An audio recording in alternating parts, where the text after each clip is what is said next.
ဆိုင်ဝင်တန်းတွေပေါ်မှာဒီလိုလုပ်ရက်လုပ်ခဲ့လို့လူပြောများနေတဲ့ပိုးကြပြုခင်ပရိသတ်များလုံးမင်္ဂလာပါရှင်ဘာမစ်လဘရီကနေပြန်လေးကြိုဆိုလိုက်ပါတယ်မတင်မဖယ်သူမပိုင်ဆိုင်ထားတဲ့ရတနာရွှေဆိုင်ကဝန်တန်းတွေကိုဒီလိုအပြုတ်မှုလေးတစ်ခုလုပ်ခဲ့လို့လူပြောများနေရကတော့တရုတ်ဆောင်မင်းသမီးပိုးကြပြုခင်မှာအဆိုပါအပြုတ်မှုလေးကြောင့်ပဲပိုးကြပြုခင်ကိုမကောင်းပြောကြတဲ့သူတွေရှိတယ်လို့စေတနာနဲ့ကြီးကျူးကြတဲ့သူတွေလည်းရှိပါတယ်တရုတ်ဆောင်မင်းသမီးပိုးကြပြုခင်နဲ့ PK ထွန်းတို့ဟာလက်ရှိငလင်ပေးကြီးမှာတော်တော်လေးကိုပရိသတ်တွေရဲ့ချစ်ခင်အားပေးခြင်းကိုခံနေရပါတယ်။အားလုံးသိကြတဲ့အတိုင်းမတ်လ28ရက်နေ့ကလောက်ခဲ့တဲ့မြမမြေငလင်ဘေးမှာမြန်မာနိုင်ငံကမြို့ကြီးတွေအဆောက်အဦတွေပြိုကျပျက်စီးပြီးတော့လူတွေတေကျေပျက်စီးပြီးတော်တော်လေးလည်းဒုက္ခရောက်နေပါတယ်။ဒီလိုအခက်အခဲဒုက္ခမျိုးစုံကြုံတွေ့ရချိန်မှာလူတွေရဲ့အကျဉ်းစရိုက်မျိုးစုံကလည်းပေါ်ထွက်လာတာပါ။တချို့သောလူတွေဟာဆိုရင်မြေငလင်ဘေးကိုအမျက်ထုတ်ပြီးတော့ကိုကျိုးစီးပွားရှာကြတာတွေရှိတယ်လို့တချို့ကလည်းလူအများတကာဒုက္ခရောက်နေချိန်မှာတဦးပေါ်တဦးမြတ်တာတရားစာနာတနာတဲ့စိတ်လေးတွေနဲ့ဖေးမ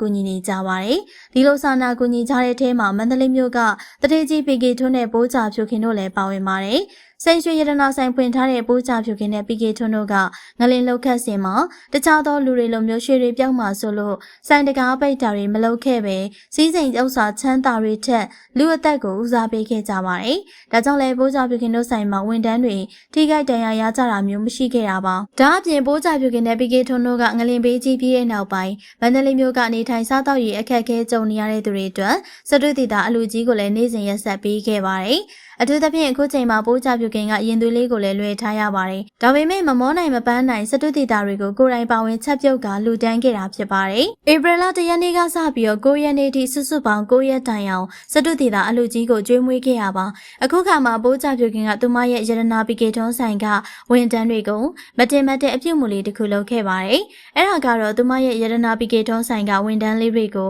2လစာ bonus ပေးခဲ့ရပါ။တကယ်ဆိုရင်အခုလတွေကပိုးကြပြုခင်တို့ဆိုင်တီထားတဲ့မန္တလေးမြို့မှာငလင်ပေးကြောင့်စီးပွားရေးလုပ်ငန်းတွေအဆင်မပြေလုပ်ငန်းတွေမလည်ပတ်နိုင်သေးပါဘူး။ဒါအပြင်ပိုးကြပြုခင်တို့အိမ်ကလည်းပြိုအပ်သွားခဲ့ရပါ။ဒါပေမဲ့ပိုးကြပြုခင်ကတော့ဝန်တန်းလေးတွေအဆင်ပြေစေဖို့ဧပြီလစာကိုတလစာတင်မကအပူပေါက်စုတလစာကိုပါပေးလိုက်ပါတယ်။ဒီလိုမျိုးပိုးကြပြုခင်ရဲ့အမုံမြတ်လာတဲ့စေတနာကြောင့်အားလုံးကချီးကျူးနေရတာပါ။တချို့မကောင်းမြင်ကြတဲ့လူတွေကလည်းပိုးကြပြုခင်နေနဲ့ဒီလိုလားစာအပူပေးရကစေတနာရှိလို့မဟုတ်ပဲမာကတ်တင်းစီးတဲ့သဘောဖြစ်ကြောင်းဇွဲတက်ရွှေဆိုင်ကတစ်လကိုဝန်ထမ်းတစ်ယောက်စီတိုင်းအတွက်35သိန်းပေးတယ်ဆိုပြီးတော့လည်းပြောကြပါတယ်။ဒါပေမဲ့ဘာကြောင့်ပဲပေးပြီးစေတနာတရားရှိလို့ဒါပေးတာပါ။တချို့သောရွှေဆိုင်တွေဆိုရင်ဈေးမယောင်းရလို့လားစာဖြတ်တာမျိုးတောင်ရှိပါတယ်။ပိုးကြပြုခင်တို့ဇနီးမောင်နှံကတော့ငလင်ပေးသိနေချိန်မှာ